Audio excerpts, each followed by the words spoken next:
Hi, everybody. Welcome. This is Laura Rogers, and this is SharePoint Power Hour. This is a show that we do live every Wednesday at 11 Central. What is Power Hour all about? It's creating, doing things out of the box in SharePoint that aren't developer, aren't programming, and aren't necessarily server admin. So there are a lot of categories that kind of fall under that no-code stuff that you can do in SharePoint. In the past, we have about 4 episodes so far where I started building an HR onboarding solution, which is just it's a SharePoint site where people would go to onboard new hires. And it's just my example of what that could look like in SharePoint. So what I've done is I demoed it in the first episode and then started building it just completely from scratch. And so it's like 4 hours so far of recording. So that is what I'm going to pick up with continuing in this session, and hopefully I'll get it knocked out and get it completed. So, and we'll go ahead and do our introductions here. Again, I'm Laura Rogers, and we also have Stephen Wilson over here. Go ahead and introduce yourself. Hi, I'm Stephen Wilson. I am a SharePoint infrastructure specialist here at Rackspace on the SharePoint services team, and I am part of the business user team, the business solutions team, even though most of what I do is the admin stuff that we don't normally do a lot of power hours about. And I end up missing a lot of these as well because of scheduling conflicts. But hopefully soon I'll be doing some presentations that we can show you guys some of the stuff that kind of crosses over the boundary between business solutions and admin stuff. All right, and there are plenty of those. We've been sort of brainstorming. And also, you guys, we welcome your feedback just in general as to suggestions for topics or just any kind of comments about the show or about questions as we go. As I'm doing this demonstration, feel free to use the little Q&A app. Is really the best way to do it, because when you use the Q&A, click the little Q&A button right there on the YouTube video. It takes you to the Google Hangout Q&A app, and then it shows it right on the screen, and then as I'm answering the questions, it actually records my answer with the question, so it's pretty cool. So you could also potentially go ahead and use, Stephen, there are 2 of you in there, and you could use the comments in YouTube also if you don't have access to the Google Hangout. All right, I briefly lost internet, I think. Oh, okay. It's so funny. We've got twins down there. All right, so what I'm going to do now is I'm going to start sharing my screen, and I'm going to show you a quick demo of where we were and pick up. And Stephen, just shout it out if you see somebody have a question in the Q&A app, since right now I'm in my kitchen and I only have my one monitor, so I'm not monitoring multiple things like I normally am. All right, I'll go ahead and get started. Let's see, full screen.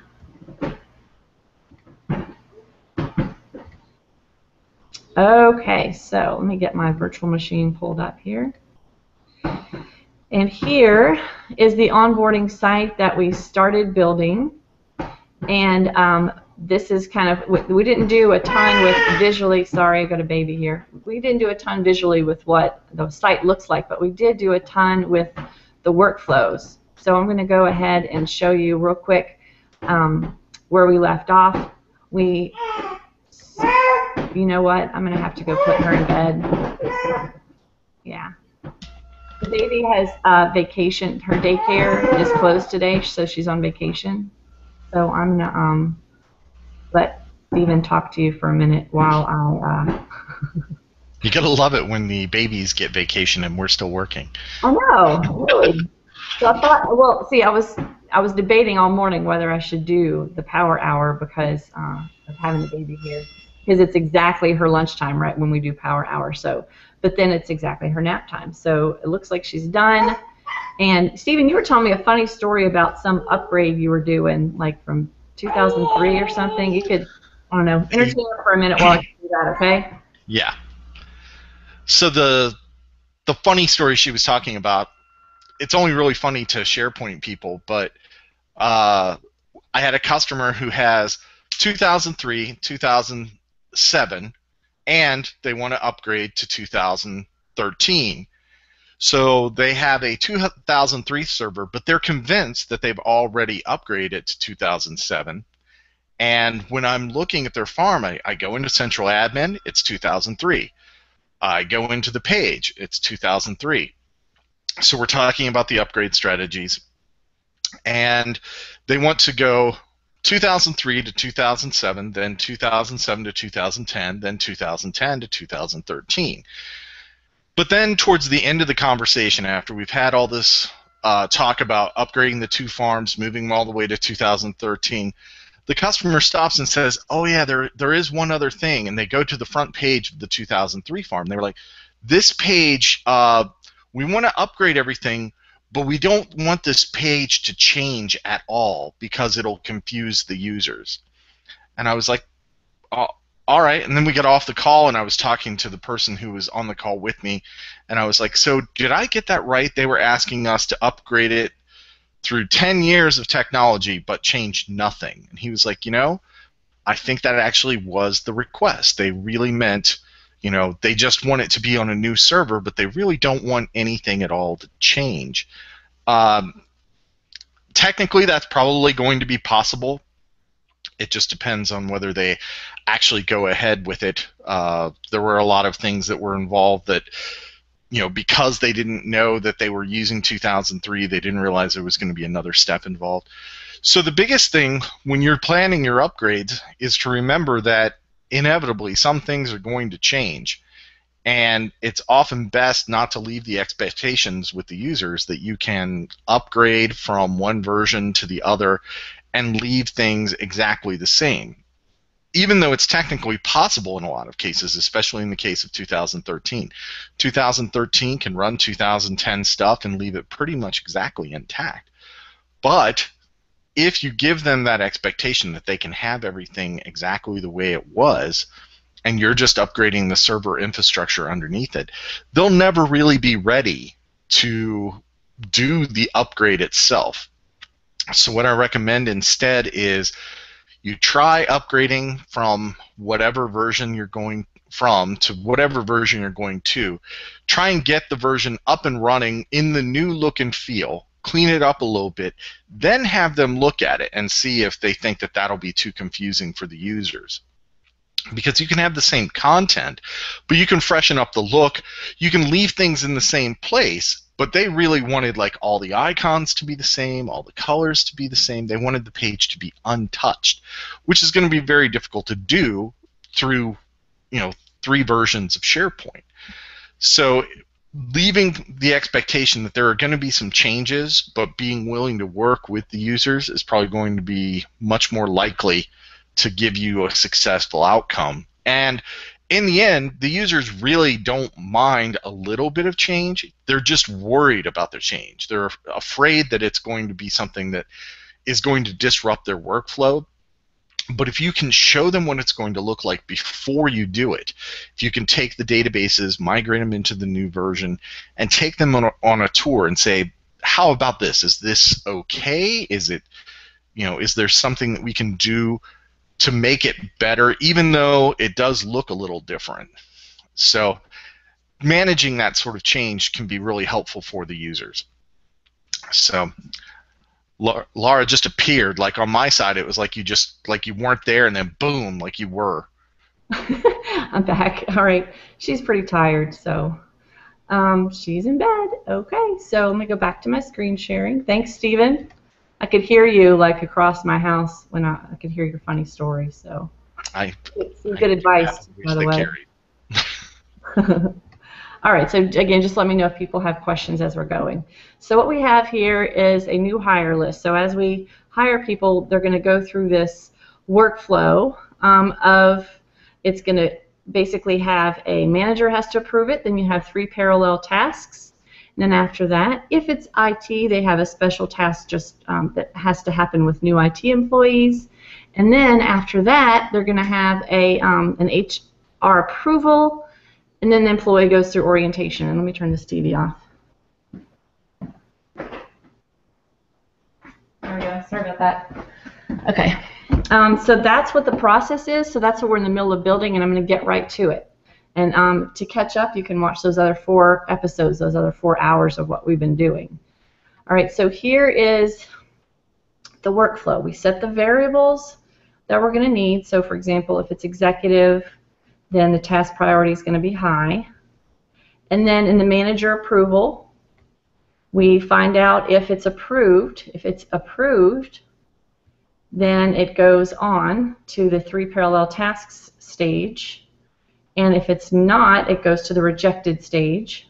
And the good thing about the naming with these stages is that then the end users can see visually in their column in SharePoint the name of the stage that it's in. So that's why I gave them some nice pretty names that make sense. So the 3 parallel tasks are an IT person creates their account, an HR person sends a welcome packet, and a telephone person creates their new telephone number, assigns their new telephone number. So then after that happens, only if they're an IT person, they need to go to this special security task. Otherwise, it just skips to HR approval. And then when the security task happens, and for each of these tasks, we're setting the due date right before we create the tasks also, so that you don't want to set just a single due date at the very beginning of the workflow and then have everything due at the exact same time as you go through the whole process, because this person might get their task like a couple days later. So that's why we're doing this variable 2 days from now and calculating that right before we create each task through this process. So we have the security task in here that gets created only if they're HR, and then it goes to HR approval. So this is where we left off. So HR approval needs to happen, so I do some logging, HR approval time. And then within HR approval, again, we're going to have to do this variable here. So the awesome thing about 2013 is I can just copy it and paste it. So whatever time this item was just modified, it's going to add 2 days to that. And then I'm going to create the item, which again, this is usually a lot of work to go and do create list item action and put all those fields in there, but this copy and paste makes it great because I can just go in there and tweak just the 1 or 2 fields that are different for each task. So for this one, it is for the task, and if you'll remember from I think the first episode or the second episode, we created content types for different types of tasks. So we have one type of task that's going to be an approval or rejection, another type of task that's just something that they need to just say that they completed it. It's not approve or reject. And then for the IT and the phone people who are creating those accounts, they are actually going to be presented in their task with a certain field to fill out for that. So here I'm going to say I want to create this task of a certain content type. And in this one, just the default workflow task content type is perfect because it already just has the approved and rejected, and that's what that HR approver is going to need to be able to do. So then I'm going to change the name of this. Instead of saying security task, I want it to say HR approval. HR approval. And that is going to be the name of my task. And I'm going to assign this one to the HR department. And I believe I created a group. Let's see. HR. It doesn't really matter. Just for this example, it's just my virtual machine. I'm going to see HR project managers. Whatever. All right. Okay. And then, oh wait, did I have another one called Human Resources Department? No, that was owners. Okay. Okay, so that's who it's assigned to. You can use, I think I accidentally put 2 in there. You can use SharePoint groups or people, Active Directory groups. And then for the description, we need to say what they're going to have to be doing so they'll understand. Please, please approve or reject this new hire for the next step of orientation. Or something nice and descriptive. whatever you want to say. And then I'm making the start date right now whenever this item just got modified, defaulted to not started. And I'm going to use that same priority variable and that same due date variable that I'm using in the other ones. And again, when I have a lookup field going from the task list that looks up to the new hire list. And in that field, I want it to be populated with the new hire that task is associated with. So that the way we do that with lookup fields is we set it to the current item ID. So I set the value of the new hire lookup to the current item ID, and that's what will give it the correct value in there. All right, so I create the item in workflow tasks, and then I also need to set the hire status to HR approval. And I'm going to cheat a little bit here. I'm going to look at my other version of the workflow that I had that was working already. So I had it setting the new hire status to HR approval, and then it's going to wait for new hire status to equal orientation schedule. So set a field's value, new hire, let's see, might have called it hire status. Yeah, hire status. Oops. No questions so far, anybody? Nothing so far. At least I haven't seen anything in the Q&A app. Okay. Task assigned. I like to do lots of logging in here. And then wait for field change. I'm going to wait for that hire status to equal orientation. So that means that's going to depend on that other workflow. So I have two workflows kind of both working hard in this whole process to be able to make sure that everything flows. So when tasks get completed, I have a workflow over on the task list. And in this case, they're going to be approving or rejecting this item. So once they approve it, it's going to go over to this orientation section that I haven't filled out yet. Otherwise, it's going to go to rejected. So let's go flip over to that other workflow. So I can have two workflows open at the same time. I can just go open my task completed workflow and edit it. All right, and this runs every time tasks get created or modified, I believe. Let me see. Let me make sure. Everything just when things get changed. Okay. And another thing I could add in here later is just to send an email notification as soon as tasks get created too. So I could do that. I could have another workflow that just sends the notification email every time there's a new item, and then therefore you'd have a task notification about every single task.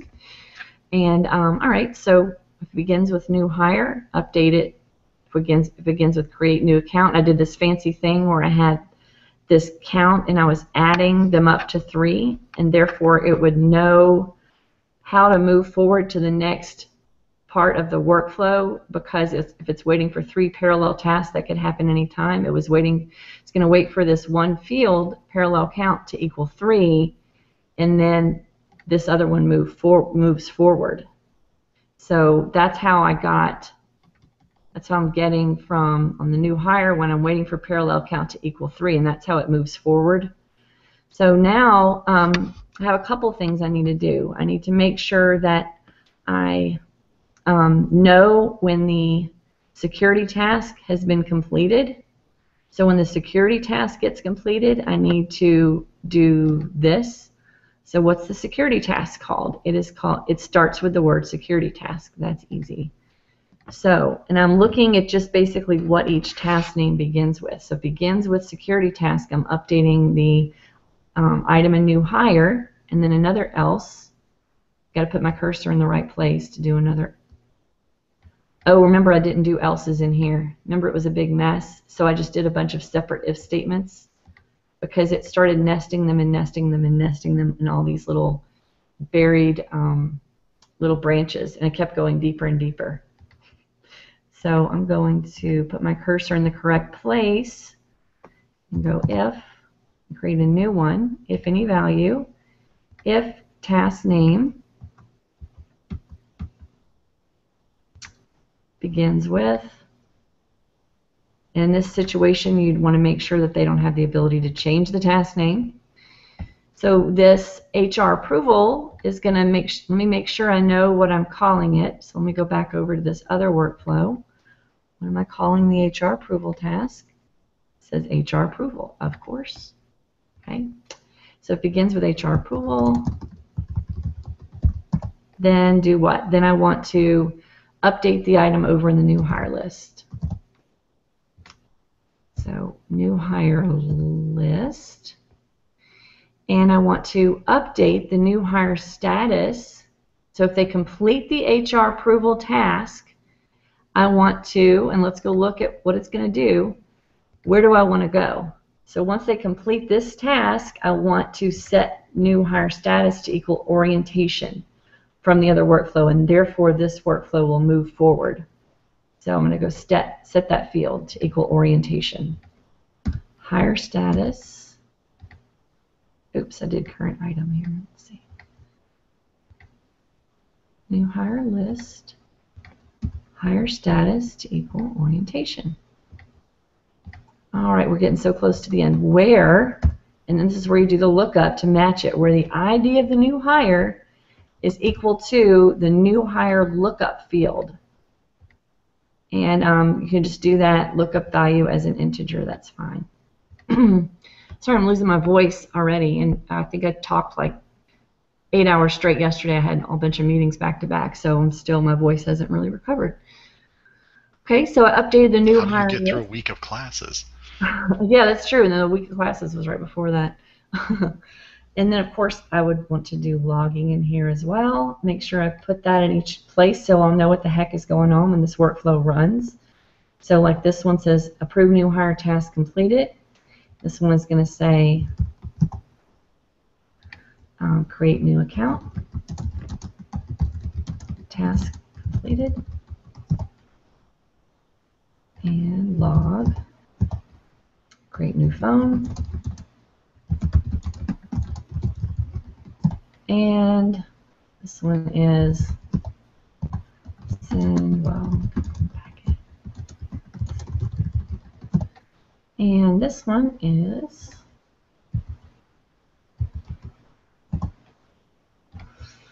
security task. Now for the security task was just a completion. It wasn't approval or rejection. So, but for this HR approval, it's going to go over and update the item in the new hire list to say basically, you know, hire status is equal to orientation. But once hire status is equal to orientation and the workflow moves forward, I only want to go to the next stage if they approved it. So I have to look up the task outcome in the proper task.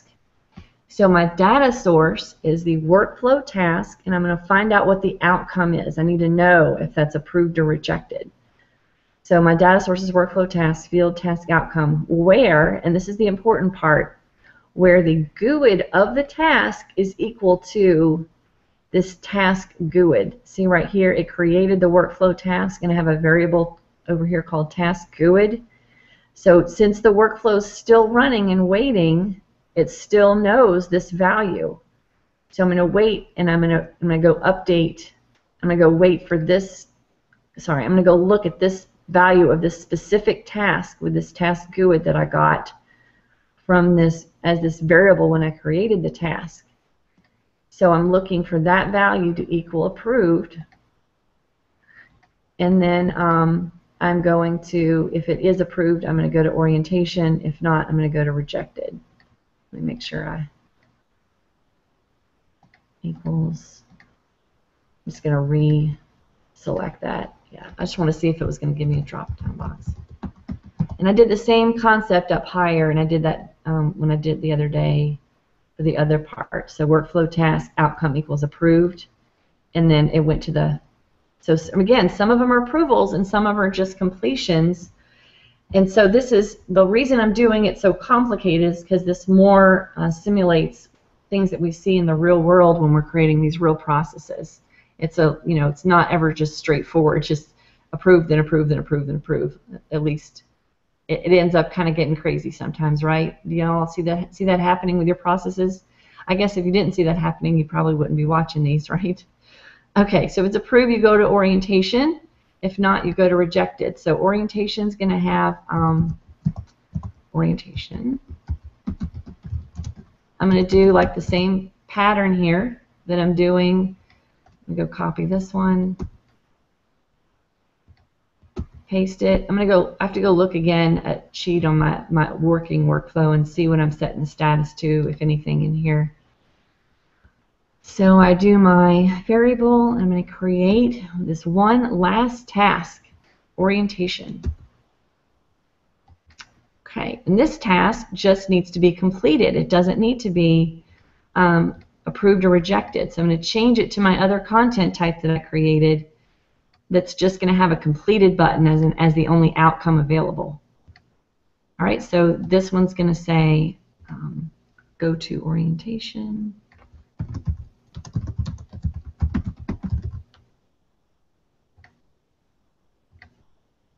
And assign to, that's actually going to go to the new hire themselves. So that one's going to be set field assigned to, and that's the data source is the current item, which is the new hire. So remember, I created this new hire account field, and the person that did the task, the parallel task of creating their account, it was their job to put that account value in the task. So once they did that, we wrote that value back to this original list, this new hire list. So therefore, we can assign this task to this value, which will be in here. I'm going to double check, let me forget in a minute, I'm going to double check our tasks and make sure that I have that as a required field so that we don't ever have somebody say they completed it and then not fill it in. Okay, so in this one I'm going to say please go to orientation. And then I can do something complicated maybe at some point of figuring out what the next date of orientation is or something. Start now, not started, priority is a priority variable, and then due date is my due date variable, and new hire lookup is the same. Okay, so I created my item, and then I log task, let's see, task assigned to new hire. All right, and let me go cheat and look at my functioning workflow. So after that, I have my date, create the task, and then wait for new hire status to equal completed. All right, wait.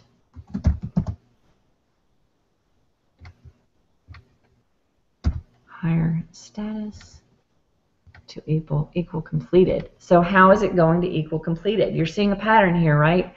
So what I have to do is I have to say when the task gets completed, when that specific task gets completed, it's going to set the value over in this new hire list of hire status to completed. So now I have to do another if statement in here. If task name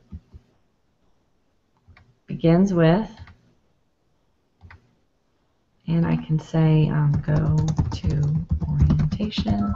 And remember that these are case sensitive unless you use these little ignoring case things down here.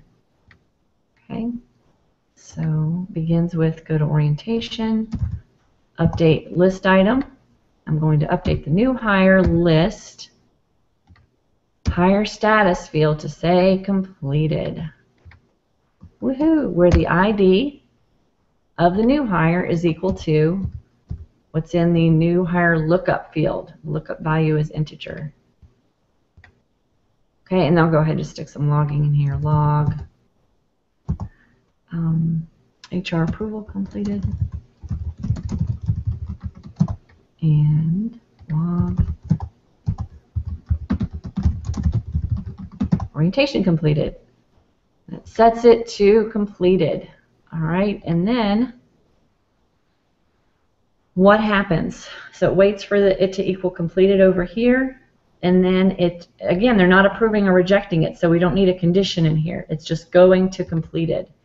And then I can say log process, so new hire process completed. And I can send an email to whoever's involved, whoever I want to say that the whole thing got completed. I'm not going to put an email in here. I don't think I've put any emails in any of these because I just don't have emails, an email server set up in my VM. So I'm doing logging, which would tell us, that the email was going to go. And if it's rejected, you would want to send an email to, the employee or HR or the employee's manager or whatever saying it's rejected. So you have a question? No? Okay. I haven't seen a question come up yet. I do have a question for you, though. Oh, cool.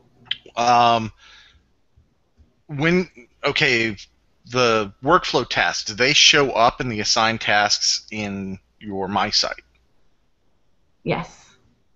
And then is there another way besides an email that you would use maybe to communicate some of these steps back to users? Like if they didn't have mail configured, or if they just had a culture of ignoring emails, or funny how that, Stephen. I don't know what you're talking about, but have you ever connected a task list to Outlook? So I'm just saying. What these users can do is they can go to the task list in SharePoint and go click Connect to Outlook, Sync to Outlook, and therefore not only will they get their list of tasks showing in Outlook with any of their Outlook tasks, they will also get those little pop-ups. So instead of having to rely on building a bunch of crazy emails in your workflow, those users, when it's time for them to get their task completed, they'll get just a regular Outlook pop-up that'll have like the dismiss or snooze button and stuff like that about that task. Have you ever done that, Stephen? That sounds really annoying. Less annoying than email, I guess. No, I actually did that. I got an email from my manager telling me to hook up something like that just the other day.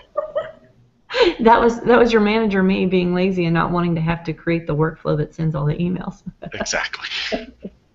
So that we're talking about an internal process we have where for our we teach SharePoint training, so we have a training SharePoint site that we run just for us, just to keep track of all the attendees of the classes and who has to do what around getting the classes set up and getting everything set up for all the people before the class starts and all that stuff. So it's all just internal, but it's our own little process that I created workflows around. It's kind of fun.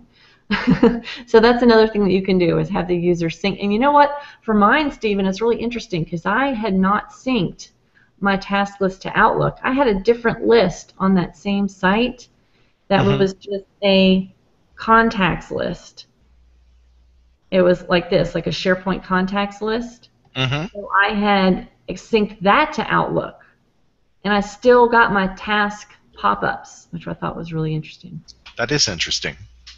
So, all right. So I'm going to go ahead and do. Remember, I mentioned that the tasks might not have tasks themselves might not have those as required fields for the new hire account and the phone number. I'm going to go double check that. So I'm going to my site content types, and remember I have the new hire. This is when the new hire account gets created. I want to make sure that they have to fill out this new hire account field before they can click that they completed the task. So I'm going to make that required. And then I'm going to go to this is the place where I can go make any other things like hidden or optional, things like that. Like I might not need to have related items showing on there and things like that. I can make them hidden. All right, so for the other one, my new hire phone task, that's another one that I want them to have to fill this field in. So I make it required just in that content type. So you can make things required, optional, and hidden per content type. All right, what do you think? You think we should run one? Let's try that. So I'm going to start here. Notice that I'm logged in a system account. So what I'm going to do is first I have to publish my changes to my workflows. And then I'm going to go to make sure I'm logged in as Laura. and run it that way, so I won't have issues like I did, I think, last time I demoed this, where I was logged in a system account and the workflows weren't running. Okay, so I published both of those, and I'm going to go to my site. So here is, I'm just going to cheat and hit F12 in SharePoint Designer. That's, okay, this was the other demo I did. So this is the, remember I have two copies of this. The one that I had that was completely already functioning, and then this one that I built live. So this is the one we just worked on. So let's see, I'm going to put you in here. No, let me think. I'm going to put somebody, I got to put somebody that's in here that I know is in my Active Directory in my virtual environment. So let's see, who haven't I already added as a new hire?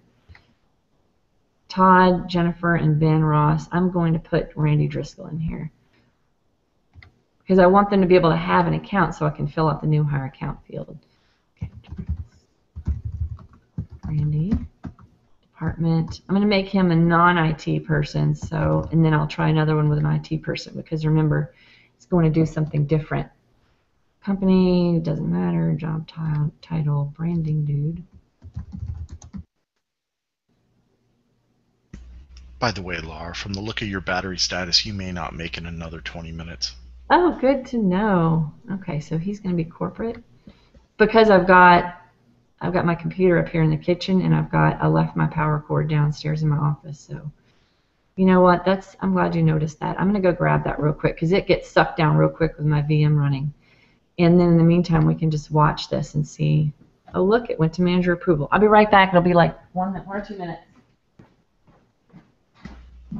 I do this all the time when I'm on remote meetings with customers. I'll see that their battery status is about to drop down, and I warn them before they get dropped out of the go-to meeting and have to reboot and all that. So that's why I'm monitoring Laura's battery status, in case anyone was wondering.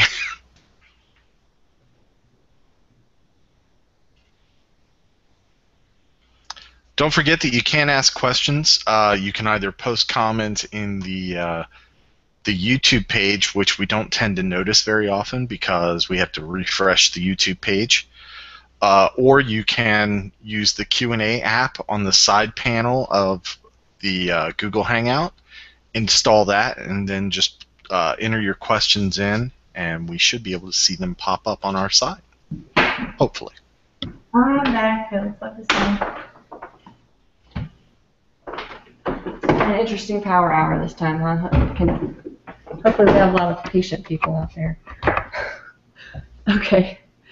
All right. So we went to manager approval. So what we can do is one thing we can do is go look at the workflow status by clicking on the link to the workflow. So here it says it set the priority to normal, set the date variable, and then the manager task got completed.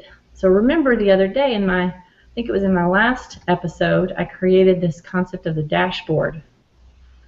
So we can click the little drop down on any one person and go to the dashboard like that. Now we have a dashboard for each new hire to see all the associated tasks right there on the screen. So we'll go ahead and go through this process. And then there are other things you'd want to do to tweak this page, like get rid of add new item and like have it show more meaningful fields maybe. First thing I notice is this approved new hire is not assigned to anybody. It's because I forgot to fill in the hiring manager field when I created the new hire. So what I want to do is see if I look in here, I need to make that a required field because it's an important part of the workflow. So, or here it is right here, new hiring manager. So this is what I'm going to do to troubleshoot this. I'll go back and delete that guy, but I'm going to go into the content type, site content types, and it's my new hire demo, and that's it was parent was the contact content type. And go in here and say new hire account is hidden. They don't need to be filling that out right when they create the new hire because they're new. They don't have an account yet. And then hiring manager needs to be required. And there are probably some other fields that need to be required in here, like department, since we have that as an important part of the workflow as well, and their name and stuff like that. So that's what you can do is go through here and pick and choose. All right, so now let's go do a new hire, and I'll go over to delete Randy. Another thing I'd want to do is when I delete Randy, I would want all those associated tasks to go along with him when I delete him. So let me check something real quick before I do that. I'm going to go check my lookup field. So when you create lookup fields, it gives you the option to cascade delete. It means when you delete the original item, it deletes anything that looks up to it. So I'll look at my new hire lookup field, and I want to cascade delete. Restrict delete means if I deleted if I tried to delete a new hire, it wouldn't let me if it had associated tasks, but this one means it's going to cascade. And when I delete the new hire, it's going to automatically delete all the new tasks associated with it. So I'll go to new hire list and delete Randy. And it's telling me, it's reminding me that it's going to delete all the associated tasks. Pretty cool. Keeps it nice and neat. You don't have stuff floating out there that's not, connected to anything. So I'm going to go I'm going to do John Ross this time. Go back to my home page.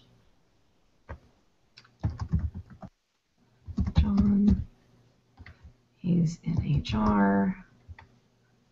Blah blah blah blah. Hiring manager, me. Employee type, corporate. I think I filled out all the important fields that time. Okay, then I can, what I'm going to do is, in a minute, I'm going to create a new button on the dashboard to go look at all the new hires in progress. But for now, I'm going to just flip over to the new hire list. And I can see that John Ross is in manager approval, that first stage.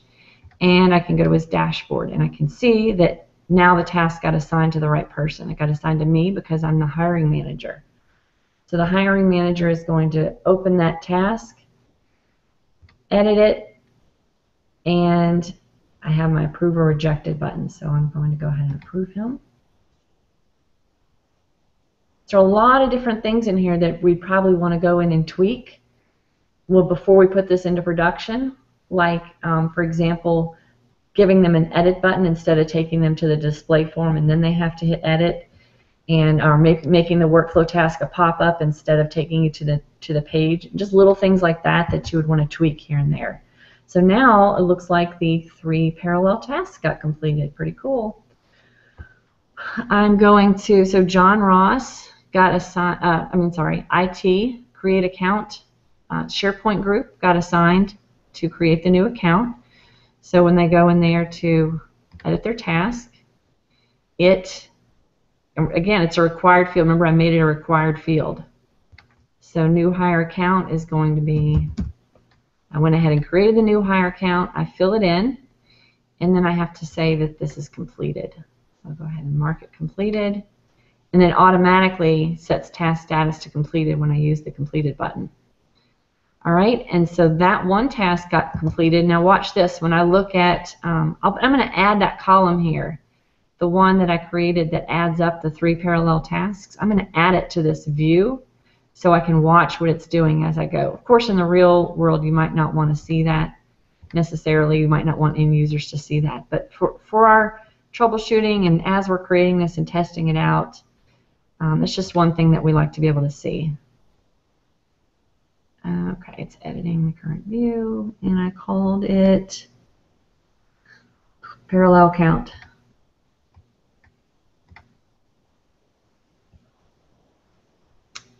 Okay, let me go back to the correct new hire. So I'm going to go to my new hire list and go to John Ross, his dashboard, and I can see parallel count is 1. And I also don't have to show this new hire lookup ID, but I wanted to show that because earlier when I created the dashboard, it's using this query string up here to send that information to all the web parts. All right, then let's see, HR, we're going to do this out of order. HR is going to go send the welcome packet. So they just mark that as completed. Okay, and then once we do that, I'm going to refresh this page. And I can see that it completed it, and parallel count is 2. And I can also go look at my workflow status of any of these. Check completed, and send welcome packet test completed. And then create new phone. I'll go edit item, and this is where he has to type in the phone. and mark it completed. Refresh that, and what's supposed to happen next? So he's not IT, so it didn't go to that IT stage, it just skipped that and went to HR approval, and it gets assigned to the HR project managers. So when they get their email, they're going to go to this item and approve or reject it. I'm going to reject this one just for fun, and then we'll do another one that is an IT person, and we'll see it go through a different path, and then we will approve that one. Okay, so now what happens? Let me see. I rejected it. Let's see if it did the correct thing once I rejected it. Those are definitely things that you would want to test as you go. So now it says new hire approval process. It still says it's in HR approval. And the last thing it logged was task assigned to HR. So we need to go see what I defined for it to do when he rejected it. Right? Because I need to know kind of what's going on in here. Maybe I don't have enough information being logged. So the HR person rejected it. What was this? Oh, it's saying if an error. No, it doesn't have an error. Okay. All right. So HR rejected it. What was it supposed to do? That was the task. So let's go double check that the task workflow worked correctly. So the task name begins with HR approval. Let's go double check that, because it should have updated the item in the new hire list. Okay. Let me go to my dashboard again for John Lewis. Okay, for this task, when he completed it, it should have, oh, it says suspended. So something happened in the task workflow. Okay, so it found that it was completed, and then the name of the task starts with HR approval, and then after it did this check completed thing, checked that it was completed, it errored out. So let's go check that workflow. All right. Update item in new hire list. So this is what, maybe if I move this little logging thing up, it would tell me if it got to this part. So task name begins with HR approval. Yeah, the task name does begin with HR approval. And what did it do? So usually let's go look at the error. An unhandled exception, blah, blah, blah. So it's trying to set a value in the wrong type of field is what it looks like. So let's go double check that. Update item in new hire list. It usually does that when it's trying to update and put a wrong value in a field. So let's see if maybe I did my lookup incorrectly or something like that. So let's go look at one that I know was working correctly. So I did my lookup ID as integer. Let's see this one. Lookup value. Aha, that's what it was. Stupid workflow. Okay. I'm going to do that, fix both of those. Very clever of you to slip that in on us. What, an error? Yeah, I meant to do that. Okay. Exactly. Yes. Okay, so now I can go in the workflow, and then all I would have to do is just trigger that workflow again on that same item. So let me go back to workflow task, and I can just go like edit and save it again, and so that was this one, HR approval, edit item. So editing it and saving it again should trigger the workflow again, and then it should meet the right condition and run. So back to the dashboard, new hire list, the John Ross dashboard. Rejected, it went to the right stage, yay. Okay, so new hire rejected. And I can even say who rejected it if I want to. Let me go back to the workflow. Okay, new approval process. New hire rejected by, and then that's going to be the modified by field, right? Just whoever happened to be the last person to set a value in here. Should be. Okay. New hire rejected by, modified by field. And then what else did I need to look at? So, I need to just run another one that goes through the whole approval process. Okay, and I'll just say do a new one. This time, before I do the new one, I'm going to go ahead and add this new link. So what do I want the link to take me to? I want it to take me to a list of items that are in progress. So what field do I need to look at? So I'll go ahead and do create view. Just say in progress.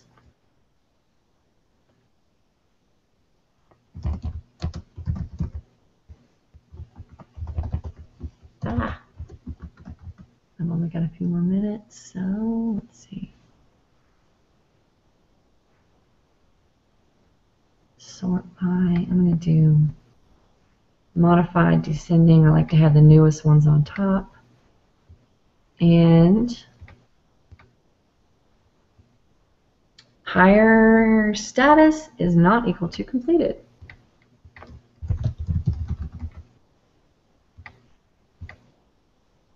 Okay, so none of those are going to be because I'm just now finishing up the workflow in the first place. So then I can take this link to this specific view and I can create a link on my home page to that. Remember, I used what's called the promoted links list to do that. So in my list tab, I have to go to this all promoted links tab, and that's how I can create that. Let's see, new hires, and okay, where I want it to take them, and then look at the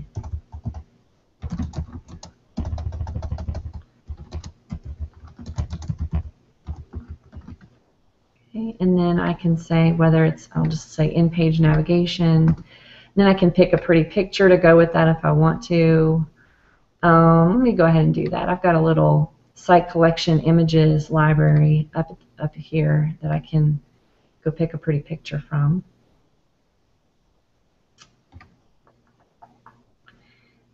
Let's see, what would I want to represent? A list of new hires in progress.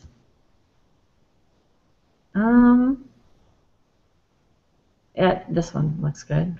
Did I already use that one? I don't think that was the one I already had. It's not the one that's on the task on the front page. Perfect. Okay. Or the item on the front page. Okay. Perfect.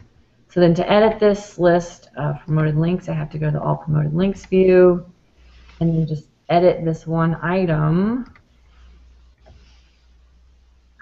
to give it to point to the picture. Another thing I was going to do in here before I run the new one is I was going to make the workflow tasks so that they are pop-ups. That's not turned on by default in 2013. That's under advanced settings. And it's under launch forms in a dialog. That will make the form pop up in front of the page you're on as opposed to taking you to a whole new page. Okay, and another thing I can do real quick before I start the new one is go to this dashboard, and remember I wanted them to be able to quickly go to the edit page instead of having to go view it and then click edit like that. I just want to make it less clicks for them. So I can go edit this view. Is anybody still watching? They're very quiet, whoever they are. They don't have any questions. Let me see here. I'm refreshing on YouTube, and we have no comments. I think if you were logged in the Hangout as like this admin account that I'm logged in as, you would see it. Okay, so I'll put this edit link. So that's the link to edit item. So I can use that instead of the task name link to item with edit menu. And I can just use the task name. It's going to have an edit button and then it's going to have a task name. Let's see what that looks like. There we go. Okay. Now, let's do a new one. I'm going to do Nicola. I don't think I did Nicola yet. She's going to be in IT. So, whatever.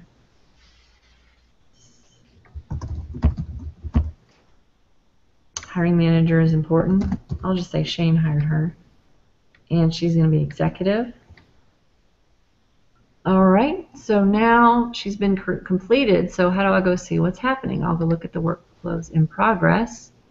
I can click on her and go to her dashboard.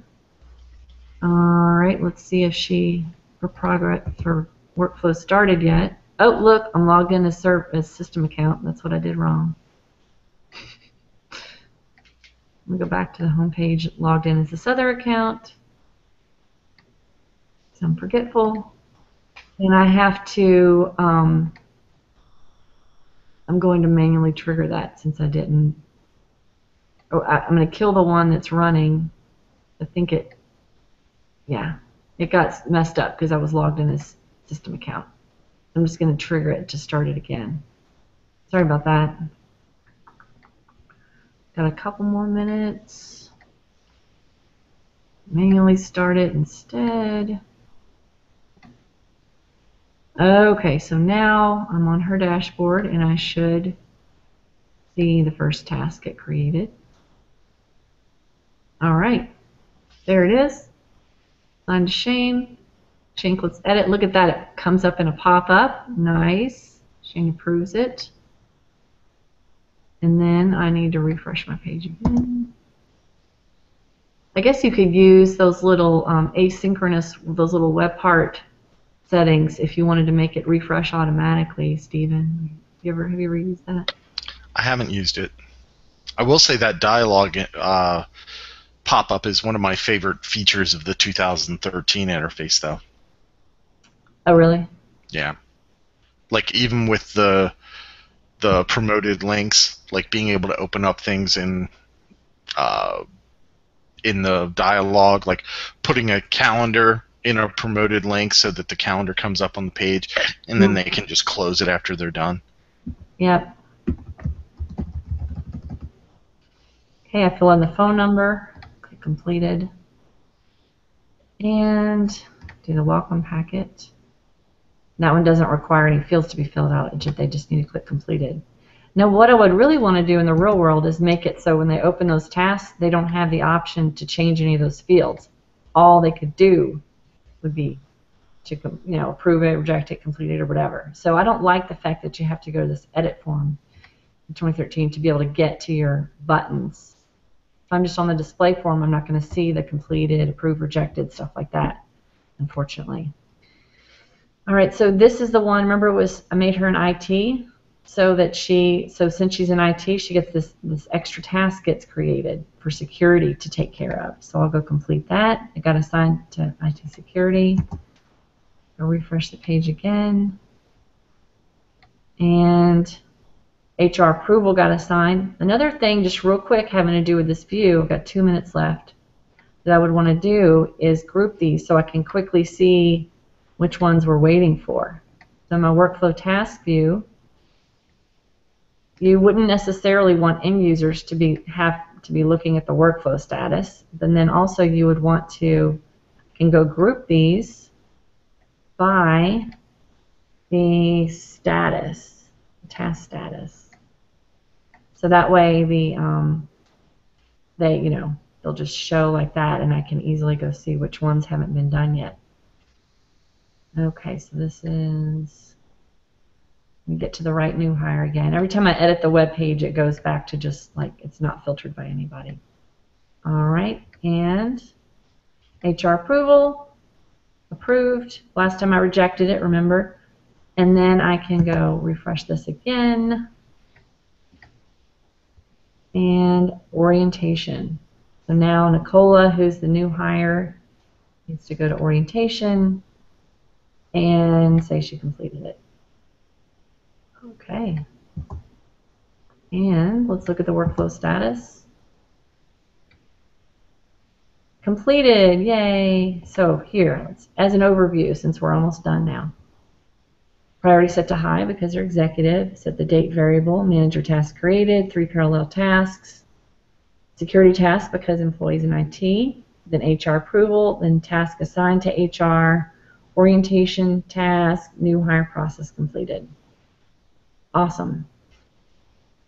Then other things you would want to do would just be to clean up, like I mentioned, the task form. You wouldn't want them to be able to edit all those fields.